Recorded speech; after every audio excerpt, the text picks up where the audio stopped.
Bienvenue à tous dans Matière Grise Express. Il n'y a pas d'âge pour devenir inventeur. Parfois, ça peut venir très tôt. Chaque année, la Commission européenne organise un grand concours d'invention, ouvert à tous les jeunes du continent et au-delà. On y trouve un subtil mélange de créativité, d'innovation, souvent une pincée d'écologie et parfois un petit grain de folie.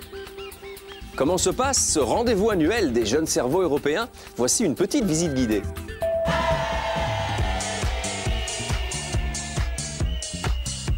Ils sont 87. Damien, Anna, Laura, ils ont entre 14 et 20 ans. Ils viennent de 44 pays et ils ont tous une passion commune, l'invention.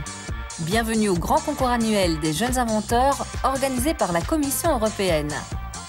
Hello, mon nom est Laura San Miguel. J'ai 16 ans et je viens d'Espagne. Salut, je m'appelle Damien Steiger et je viens de Suisse. Salut, je suis Anna de Russie. Ces passionnés de science sont tous là pour épater la galerie, avec des projets étonnants. La cantine de notre école accumule beaucoup de déchets. Avec ma copine, on a trouvé un moyen d'utiliser ces déchets pour chauffer notre école. Très bien, commençons par ce projet plutôt écologique, très tendance en ce moment. Alors, comment ça marche? Le but, c'est de brûler les déchets. Mais pour brûler, ils doivent être secs. Et c'est là que notre invention intervient. Vous le voyez sur cette maquette simplifiée. On a mis au point un cylindre qui tourne avec le vent et sur lequel on a mis un plastique qui fait comme un effet de serre. Avec la chaleur du soleil et le vent et la rotation, c'est comme un grand séchoir. Une fois que les déchets sont secs, on peut les brûler. Laura et Anna auront-elles séduit le jury? Vont-elles remporter les 7 000 € du premier prix pour réaliser leur projet? On verra. Damien a 19 ans. Originaire de Suisse, ce passionné de physique passe ses jours et ses nuits dans un laboratoire que son université lui a spécialement réservé. Sa spécialité, le nucléaire. Mais attention, son truc, ce n'est pas les centrales. Son objectif, c'est donner un plus grand accès au traitement du cancer. Il existe de très grands cyclotrons. Ils sont utilisés pour détruire des tumeurs cancéreuses. Mais ces cyclotrons sont tellement grands et chers qu'il y en a très peu. J'ai réussi à construire un cyclotron de petite taille qui marche parfaitement. En plus, il est beaucoup moins cher et donc plusieurs hôpitaux pourraient s'en procurer. Un mini-cyclotron à budget réduit, 10 fois moins cher qu'habituellement, et qui pourrait débarquer un jour dans nos hôpitaux? En voilà un défi de taille quand on sait qu'aujourd'hui, une installation coûte environ 30 millions d'euros. À l'autre bout du salon, deux amis irlandais nous attendent. Ils sont venus, eux, avec un entonnoir et du détergent. Je suis Liam McCarthy, d'Irlande. J'ai 14 ans. On a mis au point un test pour détecter si une vache produit du lait impropre à la consommation. Quand une vache est malade, son lait contamine toute la citerne et c'est l'ensemble qui est refusé à la laiterie. Pour éviter ça, on a mis au point un moyen de détecter si un lait contient des cellules malades. Pas mal. Alors, comment ça marche? À la ferme, on mélange le lait avec du détergent de vaisselle.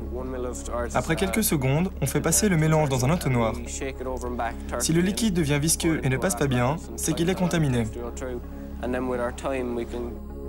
En effet, en cas d'infection, le pis de la vache va sécréter des cellules spécifiques appelées cellules somatiques. Ces cellules somatiques vont ensuite se retrouver dans le lait. Quand on va ajouter du détergent, une réaction chimique va se produire avec les cellules malades. C'est l'épaississement du lait. On le voit ici à droite. Une méthode finalement assez simple qui pourrait se révéler bien utile pour les producteurs. Des étables à la Voie lactée, il n'y a qu'un pas. Allez, on vous emmène sur Vénus. Bonjour, je suis Anna Shvetsova de Russie.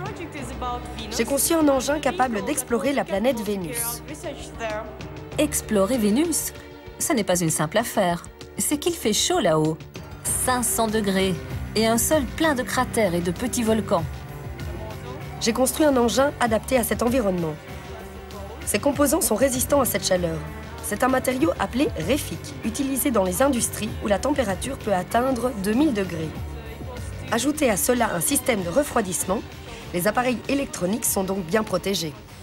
En tout cas, le moins que l'on puisse dire, c'est que certains jeunes inventeurs n'ont pas froid aux yeux. Allez, retour sur Terre pour la remise des prix. Et ça chauffe ici aussi. Le moment tant attendu approche. Les critères majeurs sont l'originalité, la créativité proposée par les étudiants dans leurs projets, à quel point ils ont été autonomes. Les membres du jury doivent choisir parmi 87 projets remarquables. L'un de nos 4 favoris va-t-il décrocher la timbale?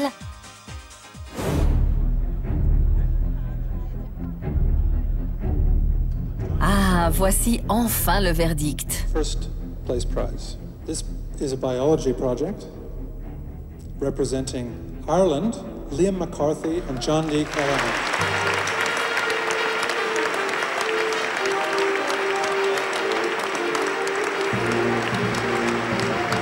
Well, this is the one we started called the Irish Canal Project. Et oui, le lait n'a pas fini de faire parler de lui. Nos jeunes fils de fermiers irlandais et leurs détecteurs de lait contaminé ont séduit le jury.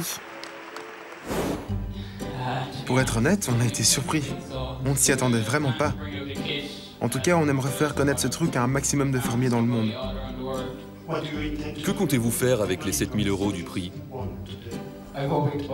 Ça faisait longtemps que je voulais m'acheter un ordinateur portable. Alors voilà, maintenant que j'ai reçu le prix, ça va être l'occasion.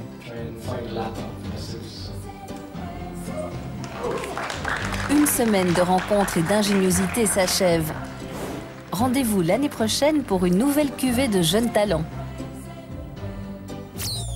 Et c'est chaque année un succès. Je vous retrouve très bientôt. D'ici là, quoi que vous fassiez, soyez heureux. Au revoir.